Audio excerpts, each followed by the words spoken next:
అండి, welcome to నవల హృదయం. ఈరోజు వీడియోలో వసంత శిశిరం నావెల్ నెక్స్ట్ పార్ట్ చూసేద్దాం. కథలోకి వెళ్ళిపోదాం రండి. కేఫ్ కు వచ్చిన సౌమ్య ఈగో హర్ట్ అయ్యేలా చేస్తుంది శిశిర. ఎలా అయినా శిశిర ముఖంలోని నవ్వును చెదరగొట్టాలని నిర్ణయించుకుని చాక్లెట్ మిల్క్ షేక్ ఆర్డర్ చేసి ఆ పేరుతో గొడవ చేయాలని చూస్తుంది. అక్కడే ఉన్న స్టూడెంట్స్ విసుగొచ్చి ఆమెను నేరుగా ప్రశ్నిస్తూ ఆమె తప్పులను ఎత్తి చూపడంతో ఆమెకు తల కొట్టేసినట్లు అయ్యింది. కానీ ఎంతకీ తగ్గాలనుకోవడం లేదు సౌమ్య. ఇవాళ శిశిరపై పైచేయి సాధించనిదే తిరిగి వెళ్లదలుచుకోలేదు ఆమె. ఆ క్షణం ఆమె బుర్రకు ఒక చక్కటి ఆలోచన తట్టింది. వెంటనే నవ్వుతూ గణేష్తో, నేను ఈ కేఫ్ కొనాలనుకుంటున్నాను. ఫ్రాంచైజ్గా కాదు, పూర్తిగా బిల్డింగ్ మరియు స్థలంతో సహా 50 లక్షలిస్తాను సూటిగా చెప్పింది. ఆ మాటకు అక్కడున్న అందరూ కళ్ళు పెద్దవి చేసి చూశారు. ఒక్క మాటలో చెప్పాలంటే కంగుతిన్నారు. శిశిర ఉమలకు నోట మాట రాలేదు. గణేష్ షాక్ నుంచి తేరుకొని, సారీ, ఇది నాకు చాలా ముఖ్యమైన ప్రదేశం. నాకు ఈ కేఫ్తో ఉన్న అనుబంధాన్ని మీరు డబ్బులతో కొనలేరు అని స్థిరంగా చెప్పాడు. సౌమ్య అహం దెబ్బతింది. కోటిస్తాను అని అంది. ఆ మాట విన్న గణేష్ కళ్లల్లో చిన్న మెరుపు. డబ్బుకు ఆశపడిన వారు ఎవరుంటారు చెప్పండి? ఆ మెరుపును గమనించిన శిశిర ఉమ కంగారు పడ్డారు. గణేష్ పక్కకు వచ్చి, అన్నయ్య, దయచేసి ఇలాంటి నిర్ణయం తీసుకోకండి, తర్వాత బాధపడాలి. ఈ స్థలం మీకు ఎందుకు ముఖ్యమో మర్చిపోయారా అని అంది శిశిర. అవునన్నా, మీరు ఇలాంటి పని చేయకండి నచ్చ చెప్పాలనుకుంది ఉమ. వారి మాటలతో ఏదో తలంపు వచ్చిన గణేష్, నిజమే, నేను ఈ స్థలాన్ని, కేఫ్ని అమ్మలేను. ఇది నా తండ్రి నాకిచ్చిన స్థలం, నాకు మిగిలిన ఆయన ఏకైక జ్ఞాపకం. కాబట్టి ఇక మీరు వెళ్ళొచ్చు మరోసారి స్థిరంగా చెప్పాడు గణేష్.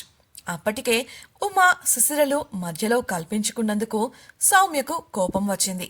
కాని వారి ముఖాలలో కనిపిస్తున్న కంగారును చూసి సంతోషం కలిగింది. ఆ కంగారును విచారంగా మార్చాలని నిర్ణయించుకుంది. అందుకే గణేష్తో, మీరు ఇంతగా చెబుతున్నారు కాబట్టి 2 కోట్లు ఇస్తాను. ఇది మీ ఆస్తి విలువ కన్నా 5 రెట్లు ఎక్కువ. ఇది కాకపోతే మరో చోట పెద్ద స్థలం కొనుక్కొని మీకు నచ్చినట్లు చేసుకోవచ్చు. ఏమంటారు అంది. ఆ మాటకు గణేష్ కళ్ళు 1000 వాట్ల బల్బులా మెరిశాయి. శిశిర ఉమలు, అన్నయ్య, ఇలా ఆశపడి మీ నాన్నగారిని అవమానిస్తారా? ఇది తప్పు అని అరిచారు. అదేమీ పట్టించుకొని గణేష్, సరే, రిజిస్ట్రేషన్ ఇవాళే పెట్టుకుందాం. కానీ నాకు ఒక చిన్న సహాయం చేయండి. ఈ కేఫ్ నేను మీకు 15 రోజుల తర్వాతే అప్పగించగలను. అంటే కొన్ని ఏర్పాట్లు చేసుకోవాలి కదా అని సౌమ్యను అడిగాడు. ఉమా శిశిరలు అతడిని చెరోవైపు నుండి చేతులు పట్టుకొని, అన్నయ్య, వద్దన్నయ్య, ఇది తప్పు అని అన్నారు. కాని గణేష్ వారిని కోపంగా చూస్తూ, ఇది నా కెఫే, నా ఇష్టం, మీరెవరు నాకు చెప్పడానికి? మీరు మీ స్థాయి మర్చిపోకండి. అయినా తప్పంతా నాదే.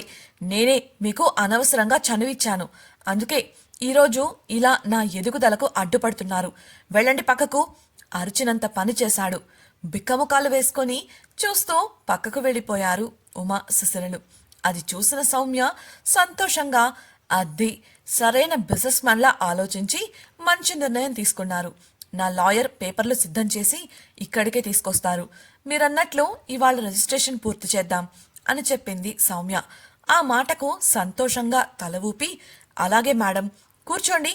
ఏయ్, మేడంకి బ్లాక్ కాఫీ తీసుకురండి అంటూ శిశిర వాళ్లకు ఆర్డర్ వేశాడు గణేష్. ఉమా పళ్ళు కొరుకుతూ చూస్తుంటే, ఏంటా చూపు, వెళ్ళి కాఫీ పట్టుకురా. మేడంని వెయిట్ చేయించకు. వెళ్ళండి, వెళ్ళి లోపల పనులు చూడండి గదిమాడు గణేష్. డబ్బు వస్తుంది అన్న ఆలోచనతో గణేష్లో అప్పటికప్పుడు కలిగిన మార్పును చూసి అక్కడి వారంతా విస్తుపోయారు. సౌమ్య శిశిరను చూసి పొగరుగా నవ్వుతూ కాలు మీద కాలు వేసుకొని పొగరుగా చూసింది. ఉమ ముందుకొచ్చి ఏదో చెప్పబోయేంతలో ఆమె చెయ్యి పట్టుకొని లోపలికి తీసుకువెళ్ళింది శిశిర. కొంతసేపటి తరువాత ఉమ బ్లాక్ కాఫీ పట్టుకొచ్చి సౌమ్య ముందు పెట్టింది. నీకు ఒకసారి చెప్తే అర్థం కాదా? నాకు తను మాత్రమే సర్వ్ చేయాలి. శిశిర వంక చూస్తూ కోపంగా అంది సౌమ్య. నువ్వింకా ఈ కేఫ్కి ఓనర్వి కాలేదు. బిల్డప్లు ఇవ్వడం మానేసి ముందు కాఫీ తాగు, లేదంటే కాఫీ చల్లారిపోగలదు ఉడుక్కుంటూ చెప్పి లోపలికి వెళ్ళింది ఉమ. సౌమ్య ఏదో చెప్పబోయేంతలో ఆమె ఫోన్ రింగ్ అయింది. లాయర్ ఆ దరిదాపుల్లోకి వచ్చేశాడని తెలిసి అడ్రస్ చెప్పి ఫోన్ పెట్టేసింది. కొన్ని నిమిషాల్లోనే లాయర్ అక్కడికి రాగా పేపర్లు గణేష్ చేతిలో పెడుతూ శిశిరవంక గర్వంగా చూసింది సౌమ్య. పోయి నా కోసం కాఫీ తీసుకురా, పొగరుగా శిశిరతో చెప్పింది సౌమ్య. ఆ వెంటనే సంతకాల పని మొదలుకున్నారు వారు. కౌంటర్లో ఉన్న శిశిర బయటకు వచ్చి తన కేఫ్ యాప్రాన్ తీసి సౌమ్య వాళ్ల ముందున్న బల్లపై పెట్టింది. గణేష్ ఆశ్చర్యంగా చూస్తున్నంతలో ఉమ కూడా అదే పని చేసింది. మిగతా స్టాఫ్ వారిని ఫాలో అయ్యారు. అప్పటికే సంతకాలు అయిపోయాయి. గణేష్ కంగారుగా చూస్తుంటే, డోంట్ వరీ, ఈ కేఫ్ని సక్సెస్ఫుల్గా ఎలా నడపాలో నాకు బాగా తెలుసు. వీళ్ళు పోతే వీళ్ల తల్లో జేజమ్మల్లాంటి వాళ్ళు బయట ఈ అవకాశం కోసం కాచుకొని కూర్చున్నారు. ఇదిగో నీ చెక్. నువ్వు చెప్పినట్లే 15 రోజుల తర్వాత నేను ఈ కేఫ్ని హ్యాండ్ ఓవర్ చేసుకుంటాను అంది సౌమ్య. వారిని చిరాకుగా చూస్తూ అక్కడి నుంచి వెళ్లిపోయారు శిశిర మరియు మిగతా స్టాఫ్. చెక్ పై 2 కోట్లను సూచించే సంఖ్యను చూసిన గణేష్ కళ్ళు ఆనందంతో మెరిశాయి. బయటకు వెళ్లిన శిశిర ఉమలతో, ఇదేంటి ఇలా జరిగింది? అయినా గణేష్ అన్న ఇలాంటి పని చేస్తారని అస్సలు ఊహించలేదు. ఇప్పుడు మనం ఏం చేద్దాం మరి అని అడిగారు. ఇంకేముంది చేయడానికి చిన్నబుచ్చుకుంది ఉమా. సరేమ్మా, అయితే మేం వెళ్తాము. మాకు ఇంకొక పని వెతుక్కోవడానికి నెల పడుతుంది నిట్టూర్చి వెళ్లిపోయారు స్టాఫ్. కేఫ్ నుంచి సంబరంగా బయటకు వచ్చిన సౌమ్యకు తన కార్ దగ్గరే ఎదురు చూస్తూ కనిపించింది ఉషా. తలకు ముసుగులా స్కార్ఫ్ చుట్టుకున్న సౌమ్య ఆమెను ఎవరా అన్నట్లు చూస్తుంటే ఉషా నవ్వుతూ, హాయ్, ఐఎమ్ ఉషా, నేను నీతో కొంచెం మాట్లాడాలి అంటూ షేక్ హ్యాండ్ ఇవ్వబోయింది. నెత్తిన ఉన్న కళ్లజోడు స్టైల్గా తీసిపెట్టుకుంటూ, చెప్పు, నిర్లక్ష్యంగా అంది సౌమ్య. ఆ చర్యకు మనసు చిన్నబుచ్చుకున్నప్పటికీ అవసరం తనది కావడంతో సర్దుకుంది Usha. Smart work group office ముందు ఒక యువతి ముఖానికి స్కార్ఫ్ కట్టుకొని కళ్లకు జోడు పెట్టుకొని కంపెనీ వంకే తీక్షణంగా చూస్తూ నిలబడింది. సోఫీ కంపెనీ నుంచి బయటకు వచ్చి రోడ్డు దాటి ఆ యువతి దగ్గరకు వచ్చింది. అమ్మయ్యా, ఎలా అయితేనేం నువ్వు బయటపడ్డావు, ఆ యువతి చేతులు పట్టుకుని సంతోషంగా చెప్పింది సోఫీ. షటప్, నన్ను చూడాలని నీకు ఒక్కసారి కూడా అనిపించలేదా? నువ్వు నా బెస్ట్ ఫ్రెండ్వి అని చెప్పుకోవడానికి సిగ్గుగా ఉంది. ఆమె చెయ్యి విదిలించి కొట్టింది ఆ యువతి. ఐఎమ్ సో సారీ సునీ, నేరుగా వచ్చి నిన్ను కలవలేని పరిస్థితి. అయినా లాయర్ని అరేంజ్ చేసి నిన్ను బయటకు తీసుకొచ్చాను కదా, ఇంకా ఎందుకు కోపం చెప్పు బ్రతిమిలాడింది సోఫీ. బయటకు తీసుకువచ్చావా? బెయిల్ మీద తీసుకొచ్చావు. నేను ఇంకా ఆ కేసు నుంచి బయటపడలేదు కోపంగా అంది సునీత. అది కూడా త్వరలోనే జరుగుతుంది అంది సోఫీ. అసలు ఇదంతా ఆ శిశిర వల్లనే వచ్చింది. అది నా జీవితంలో అడుగుపెట్టాకే నాకు ఈ దరిద్రం పట్టుకుంది కచ్చగా అంది సునీత. అందుకు రివెంజ్ నేను తీర్చుకున్నాను కదా, ఎప్పుడో దాన్ని కంపెనీలో నుంచి పంపేశారుగా అంటూ సంబరంగా చెప్పింది సోఫీ. సునీత అదెలా అన్నట్లు అపనమ్మకంగా చూస్తుంటే, నువ్వు వెళ్ళాక కూడా డేటా లీక్ అయింది సునీత, అందుకే చిన్న నిప్పంటించి దాన్ని తగలెట్టేశాలే. నీకోసం నేను ఈ మాత్రం చేయకపోతే ఎలా చెప్పు వివరించింది సోఫీ. అనుమానంగా చూస్తూ, నా కోసమా లేక దినేష్ కోసమా? ఎప్పుడైతే అది ప్రాజెక్ట్ ఓనర్ అని నాకు తెలిసిందో అప్పుడే దినేష్కి పరిస్థితి పట్టడానికి కారణం కూడా అదే అని తెలిసింది. ఆ విషయం తెలిసాకే నువ్వు యాక్షన్లోకి దిగుంటావు. లేకపోతే నువ్వు నా కోసం ఇంత చేయడం, అది నేను నమ్మటం వెటకారంగా అంది సునీత. గొంతు సవరించుకొని, అలా ఏం కాదు సునీత, ముందు నువ్వు ఇంటికి వెళ్ళి రెస్ట్ తీసుకో, సాయంత్రం అన్నీ మాట్లాడుకుందాం చెప్పి తాళాలు సునీత చేతిలో పెట్టింది సోఫీ. పదా అంటూ సునీతని సోఫీ ముందుకు తోస్తున్న క్షణంలో కంగారుగా కంపెనీ నుంచి బయటకు వస్తూ కనిపించింది కుసుమ. ఆమెను చూసిన సునీతకి ఒళ్ళు మండింది. పళ్ళు కొరుకుతూ ఉండగా ఆటో ఎక్కి వెళ్లిపోయింది కుసుమ. ఆ వెంటనే సునీత కూడా మరో ఆటోలో అక్కడి నుంచి వెళ్లిపోయింది. హ్యాపీగా కంపెనీలోకి వెళ్లిన సోఫీ నేరుగా సౌమ్య దగ్గరకు వెళ్ళింది. ఏంటి ఇవాళ ఇంత జాలీగా కనిపిస్తున్నావు? నవ్వుతూ అడిగిన సౌమ్యకు, ఇంకెందుకు జాలీగా ఉంటాను, సునీతకి బెయిల్ దొరికింది, మన కంపెనీ బయట తనను కలిసి వస్తున్నాను సంతోషంగా చెప్పింది సోఫీ. ఆ విషయం విన్న వెంటనే సౌమ్య ముఖంలో భావాలు మారిపోయాయి. సునీతను పోలీసులు అరెస్టు చేశాక తన పేరు బయటకు రాకూడదని, వస్తే మాత్రం చంపేస్తానని గట్టిగా బెదిరించింది సౌమ్య. ప్రూఫ్స్ లేకపోయినప్పటికీ పేరు మాత్రం బయటకు వచ్చే అవకాశం ఉంది. అలా జరిగితే తనపై అందరికీ అనుమానం మొదలవుతుంది. అందుకే అలా చేసింది. అలాగా, ఏమంటోంది నీ స్నేహితురాలు? ఆరా తీసింది సౌమ్య. ఏమంటుంది? ఆ శిశురు మీద కోపంగా ఉంది. ఎలాగో ఈ గండం గడిచింది. త్వరలో మా ఇద్దరి గోల్స్ మేము రీచ్ అయితే చాలు, ఇక మేము హ్యాపీగా ఉండొచ్చు సంబరంగా అంది సోఫీ. అలాగా, ఏంటో ఆ గోల్స్?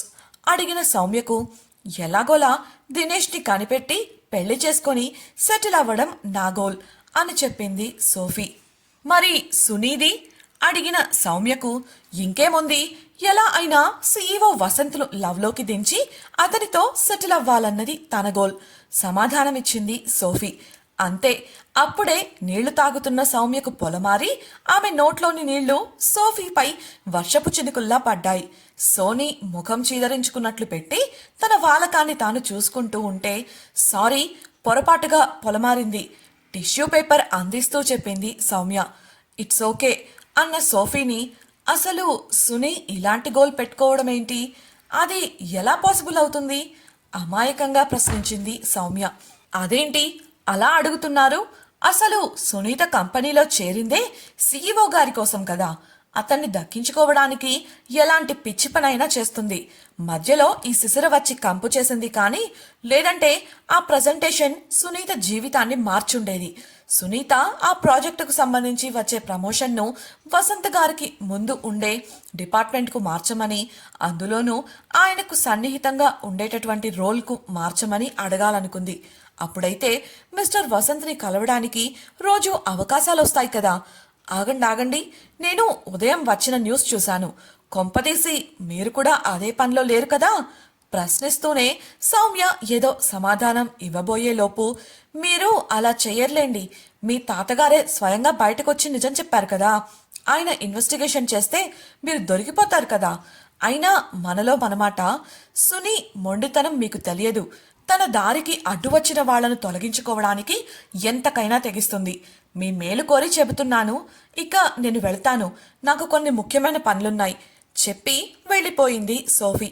ఇప్పుడు సోఫీతో జరిగిన సంభాషణతో సౌమ్యకు 2 విషయాలు స్పష్టంగా అర్థమయ్యాయి. మొదటిది, సునీత కూడా వసంత్ వెంటపడుతోందని, అందుకు ఎంతకైనా తెగిస్తుందని. రెండవది, తన తాతయ్య పేపర్లో వచ్చిన వార్తల గురించి విచారిస్తే ఖచ్చితంగా తన పేరు బయటకొస్తుంది. అప్పటికప్పుడు ఆలోచించి ఒక మాస్టర్ ప్లాన్ వేసింది. వెంటనే ఫోన్ అందుకొని తన మనుషులకు ఫోన్ చేసింది. మీరు ఏం చేస్తారో నాకు తెలియదు, ఆ జర్నలిస్ట్ను ఫాలో చేసి అవకాశం చూసుకొని అడ్డు తప్పించండి, వాడు ఎట్టి పరిస్థితుల్లోనూ నోరు తెరవకూడదు స్థిరంగా చెప్పింది. అదేంటి మేడం, అతడు మీకు చాలా సహాయం చేశాడు కదా అని అవతలి వ్యక్తి అడిగితే, వాడు నువ్వనుకున్నట్లు మాట మీద నిలబడే రకం కాదు, మనీ మీద నిలబడే రకం. ఆల్రెడీ వసంత్ దగ్గర పిచ్చి పిచ్చిగా వాగాడనుకుంటా, వాడి నోరు మూయించకపోతే మనకే ప్రమాదం, చెప్పింది చెయ్యండి చెప్పి ఫోన్ కట్ చేసింది సౌమ్య. అంతలోనే ఆమెకు మరో అనుమానం వచ్చి భయం మొదలైంది. గబగబా మళ్ళీ అదే నెంబర్కు కాల్ చేసింది. ఇంతకీ ఆ జర్నలిస్ట్ పరిస్థితి ఏంటి? సౌమ్య మనుషులు ఆమె చెప్పినట్లు చేయగలరా? సౌమ్యలో కలిగిన భయానికి కారణమేమిటి? ఆమె తన ప్లాన్ను విరమించుకుంటుందా? గణేష్ ఇటువంటి పని చేశాక స్టాఫ్ పరిస్థితి ఏంటి? ఉషా సౌమ్యను ఎందుకు కలిసింది? తెలుసుకోవాలనుకుంటున్నారా? అయితే ఛానల్ను సబ్స్క్రైబ్ చేసి వసంతస్వరం నెక్స్ట్ పార్ట్ వినేయండి. అలాగే మీకు ఈ వీడియో నచ్చినట్లయితే లైక్ చేసి మీ సన్నిహితులకు షేర్ చేయండి. మీ అభిప్రాయాలను మాతో పంచుకోవడం కోసం కామెంట్ సెక్షన్లో తెలియజేయగలరు. ఇట్లు మీ నవలా హృదయం team. Thank you for listening.